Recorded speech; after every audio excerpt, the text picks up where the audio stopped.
अब हम कोई कंपैरिजन नहीं करेंगे कि AQ खान साहब की तदफीन कैसे हुई और मुशर्रफ साहब की तदफीन कैसे होगी। अब हम पाकिस्तान की इस वक्त के जो सियासी मामलात है उस पर आ जाते हैं।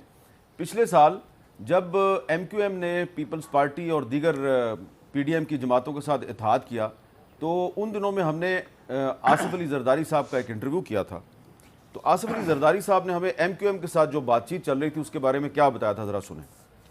हमारे दोस्त हमारे साथ आए हैं, MQM वाले हों, उनके साथ हमारे एग्रीमेंट्स हुए हैं और उन एग्रीमेंट्स को इट इज़ माई रिस्पॉन्सिबिलिटी, इसलिए कि मैंने इन सबको इकट्ठा किया, माई रिस्पॉन्सिबिलिटी कि उनकी जो डिमांड्स हैं, जो जेन्युइन डिमांड्स हैं, लीगल डिमांड्स हैं, वो पूरी की जाए। MQM के साथ जो आपकी टीम बातचीत कर रही थी तो कुछ चीज़ों पे मामला फंसा हुआ था, फिर आप गए और आपने वो सारा मामला क्लियर करवाया, तो वो उसके जामिन भी आप हैं? जामिन भी मैं हूँ।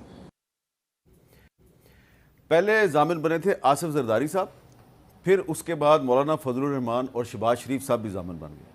तो खुर्रम दस्तगीर साहब, अब मामला पीपल्स पार्टी और MQM के दरमियान है, तो शहबाज शरीफ साहब और मौलाना फजलुर रहमान इस सूरत हाल में APC तो बुला रहे हैं, लेकिन क्या पहले इस APC से पहले MQM और पीपल्स पार्टी का तनाज़ा तय नहीं होना चाहिए?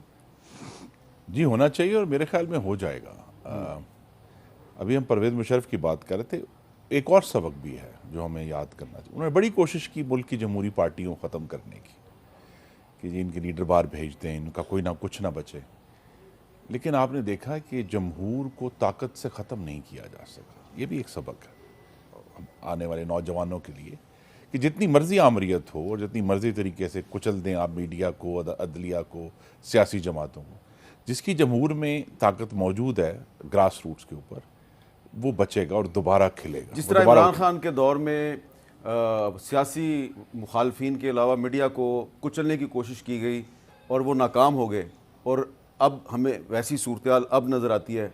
अब तहरीक इंसाफ कहती है हमें कुचलने की कोशिश की जा रही है, कुछ मीडिया वाले कहते हैं हमें कुचलने की कोशिश की जा रही है, वो भी नाकाम हो। जी नाकाम होगी, मैं आपको साफ कह रहा हूँ। अगर कहीं भी कोई गैर कानूनी अमल होगा, और ये सबक है पाकिस्तान की तारीख का, वो नाकाम होगा। अगर किसी भी जमात की अवाम में हकीकी सपोर्ट है तो वो कायम रहेगी, जैसे कि MQM है। जैसे MQM है। अच्छा हाँ, देखिए ना, अब यहाँ हमें याद करना है कि 11 मई 2007 को कराची में क्या हुआ, 12 मई 2007 को कराची में क्या हुआ।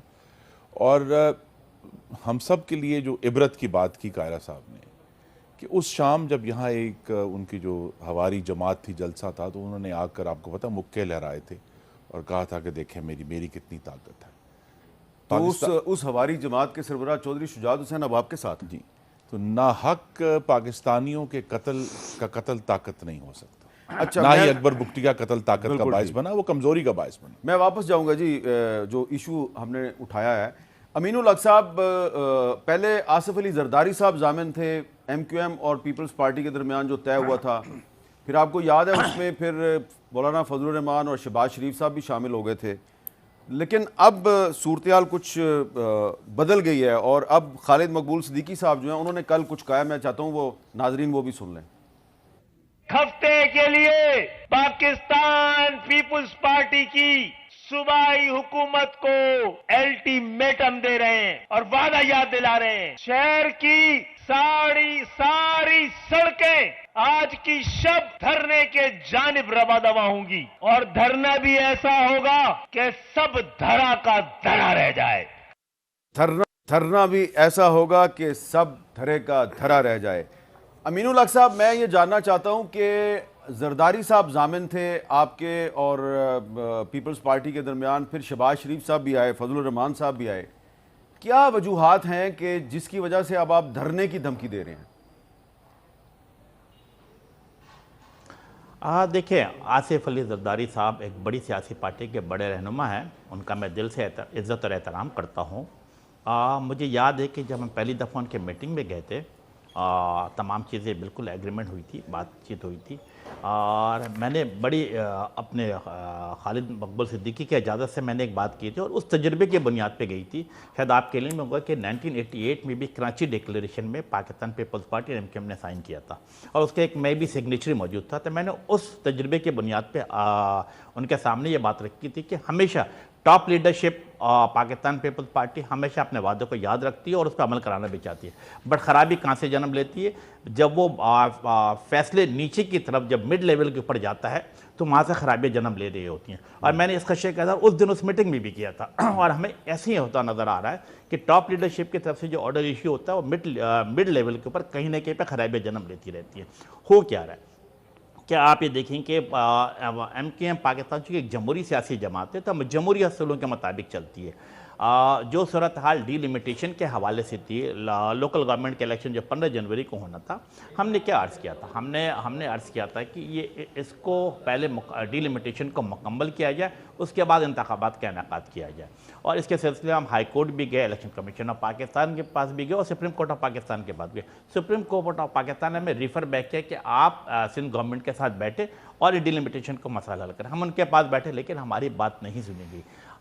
मैं समझता हूँ कि कायरा साहब मौजूद है, खुर्रम साहब मौजूद है और आपके चैनल के तवज्जो से पाकिस्तान के अवाम को बताना चाहता हूँ कि कराची के अंदर 53 ऐसी सीटें थी जिसके ऊपर डीलिमिटेशन पे हमारा एतराज़ था, जो कि कुछ ऐसे इलाके थे जिसमें पाकिस्तान पीपल्स पार्टी का असर रसूख था, वहाँ पे 90,000 बल्कि जहाँ पे MKM का असर रसूख था वहाँ पे 90,000 पे QC चेयरमैन का मंतखब किया जा रहा था और जो पीपल्स पार्टी के असर रसूख वाले इलाके थे वहाँ पर 20,000, 22,000, 24,000 पे एक UC चेयरमैन मंतखब किया जा रहा था। अब ये तमाम UC चेयरमैन मंतखब होकर कहाँ जाएंगे? मेट्रोपॉलिटन काउंसिल में जाते तो वहाँ पे जो पाकिस्तान का आइन कहता वन मैन वन वोट, उसकी नफ़ी होती नज़र आती है कि मेरा 90,000 पे UC चेयरमैन मंतखब हो रहा और जो पीपल्स पार्टी का इलाका वहाँ पे 30,000 पे 28,000 पे UC चेयरमैन मंतखब है, यानी उनका 3 आदमी होगा, हमारा 1 आदमी होगा। तो हमने इस पे कहा था और इसी सिलसिले में MKM ने क्या फैसला किया? MKM ने एक बाइकाट का एक जिसे कि दिलराना फैसला किया इस शहर कराची में और हैदराबाद में। फिर पूरे पाकिस्तान ने देखा और आपके TV चैनल मुसलसल इसको दिखाता रहा कि टर्न आउट ऑलमोस्ट 5% और 7% रहा और ये इस बात को सपोर्ट करता है हमारे आर्गूमेंट की कि कराची के अवाम, हैदराबाद के अवाम ने इसको रिजेक्ट किया। एक इंपॉर्टेंट मसला और तो मैं आपके सामने अर्ज कर दूं ताकि पाकिस्तान के अवाम को पता लगे कि पूरे लोकल गवर्नमेंट का एक असूल है कि डिस्ट्रिक्ट काउंसिल अलग होती है, दही इलाके अलग होते हैं, शहरी इलाके अलग होते हैं। सेम रूल्स को फॉलो किया गया मीरपुर खास के अंदर, नवाबशाह के अंदर, सक्कर के अंदर, बट अनफॉर्चुनेटली अगेन कराची और हैदराबाद में इसको फॉलो नहीं किया गया। हैदराबाद के डिस्ट्रिक्ट काउंसिल को तोड़ के मेट्रोपॉलिटन में शामिल कर दिया गया। इसी तरह कराची में भी किया गया, डिस्ट्रिक्ट दही इलाकों को तोड़कर जिसे कि मेट्रोपॉलिटन में शामिल कर दिया गया। जैसे उन जो मेट्रोपॉलिटन का इलाका था वहाँ पे पहले ही जिसे कहते हैं कि प्री इंजीनियरिंग करके 25 और 26 UC चेयरमैन मुंतखब हो गए। सेम कंडीशन हैदराबाद में किया गया कि उनके 26 UC चेयरमैन जो कि डिस्ट्रिक्ट काउंसिल से ताल्लुक रखते थे बला मुकाबला मुंतखब हो गए।